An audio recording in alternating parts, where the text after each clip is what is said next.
What's going on, YouTube? This Jose over at Spidey's Powder Tumblers coming back at you with another mail call video. So on today's mail call video, we have I believe it's going to be an eBay purchase.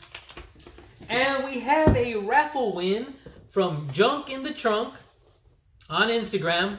But as you can see, Post Office kind of won this battle. You ever feel like when you say do not crush, do not bend, that the Post Office says, you know what, I'll show them. But it seems like every time I see do not crush or do not bend, the Post Office tears up the box. But let's go ahead and show off another Marvel Corps t-shirt. So this was the Spidey versus the Goblin, 12-cent goodness, Funko Pops. Is there anything else below it? There you go. So that is my other Funko Pop Marvel Collector's Corps t-shirt. I have a few more that I'll be showing off. Some of them don't have the actual Funko Pop. Again, doesn't have the logo. But they are the Funko Pops. But they did other things with them. So you have just different logos like Xavier's School of the Mutants. You had the Spider-Man one where it shows the nuclear thing when for his school on the movie. But anyways, I'll show those off later on. But let's go ahead and open up the eBay purchase.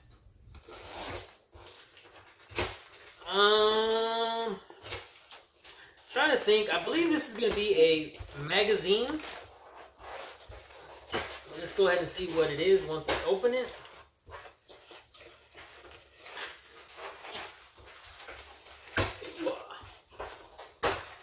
Alrighty.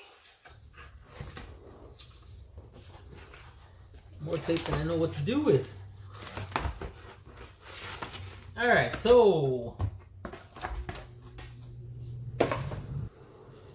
this is coming from Pittsburgh.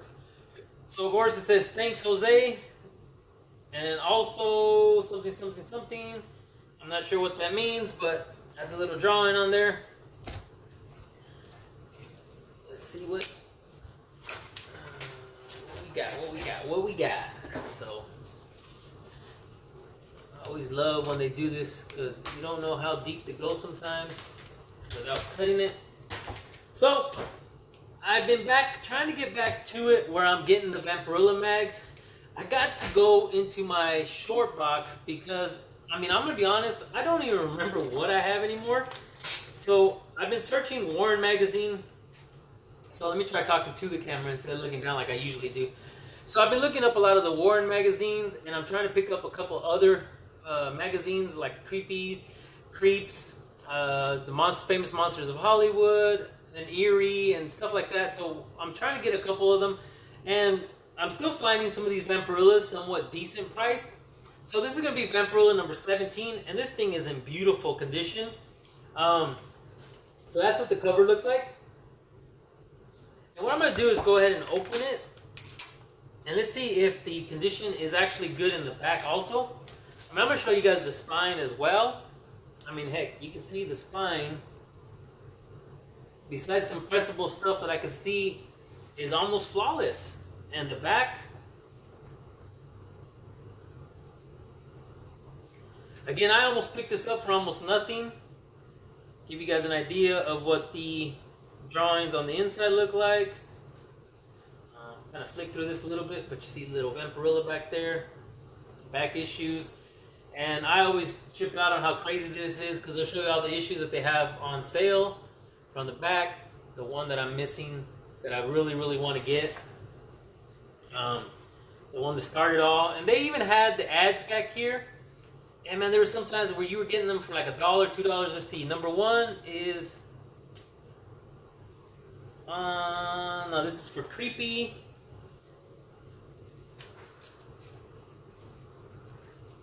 This is what I liked about this is they also sold you the other magazines in the back. You were able to choose, but let's give you guys a quick idea of what these images look like. The old black and white style sketch type drawings. I've always really liked this style of drawing, the black and whites, but that gives you a little idea. But yeah, Vampirilla 17, really good condition. So of course number 18 would have been available in June of 1972. And as you can see, there are all the magazines back there to the point. But they are still out there. There is people that are willing to get rid of them for fairly cheap. My goal is to slab every one of them. I know I kept saying that was the goal for 2021. That ain't gonna happen, especially with CGC the way they are right now. I've kind of cut back on some of the stuff that I've sent to them.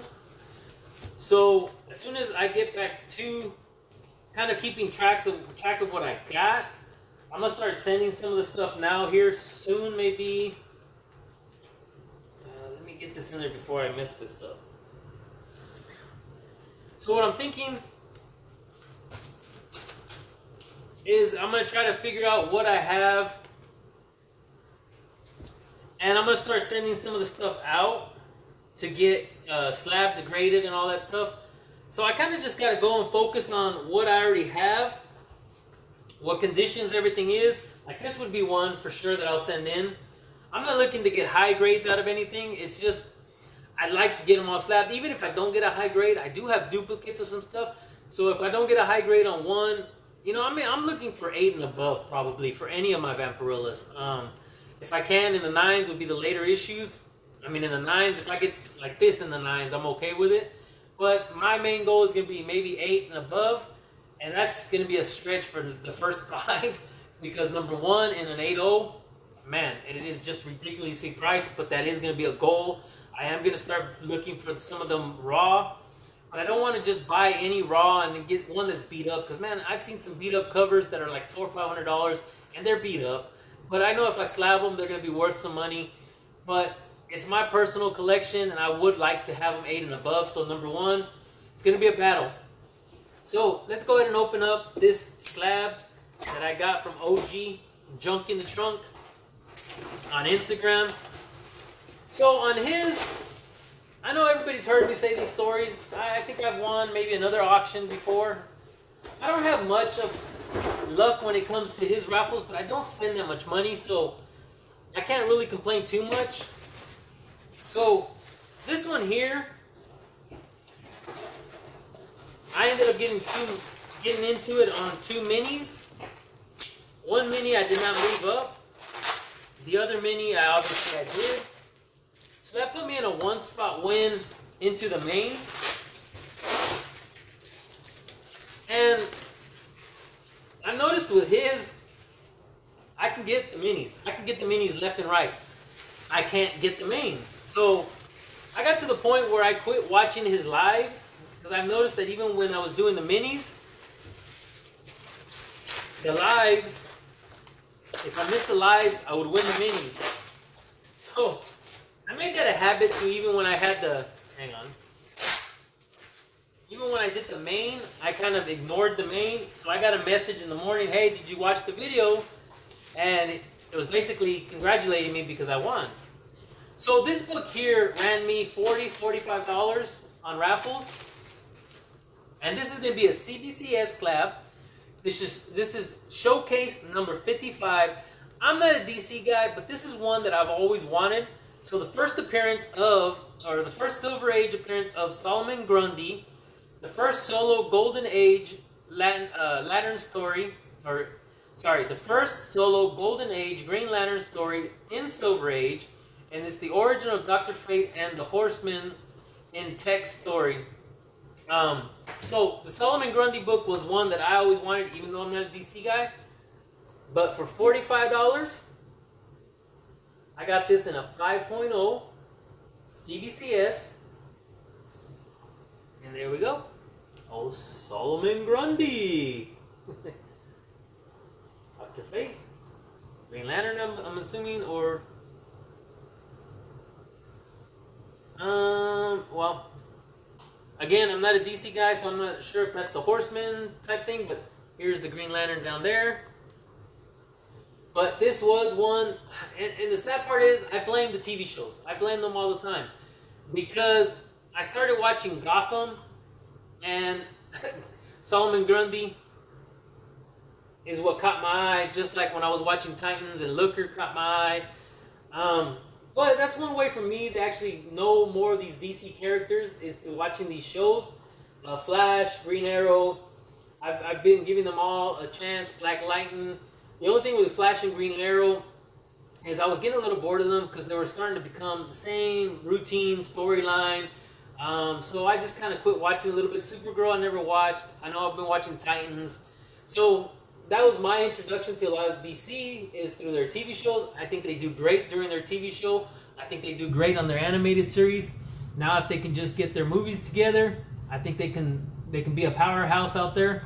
But again, this was OG Junk in the Trunk. $40 to $45 win. And I can add this to my collection now. And actually, that's going to do it for this unboxing video. So this was short and sweet today. 2 books, Vampirilla to keep going, and a Solomon Grundy to add to the collection. Yeah, so that's going to be it for my unboxing video today. If you guys can all please do me a favor, leave me a comment down below. Tell me what you think. Tell me what you think about old Warren magazines. It doesn't have to be Vampirilla, just the Warren magazines in general. Tell me what you think about First Element. And what your favorite characters are. Like, again, I'm not a DC guy, but I don't not watch them. I don't not support them. So I do support and I do watch. And I do like what they're doing with some of the stuff.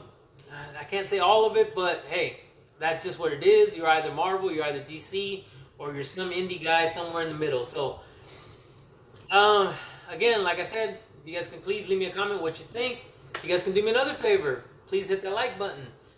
Give me a thumbs up. Subscribe if you haven't already subscribed. Please hit that notification bell so that you guys can get notified with any upcoming videos that I release.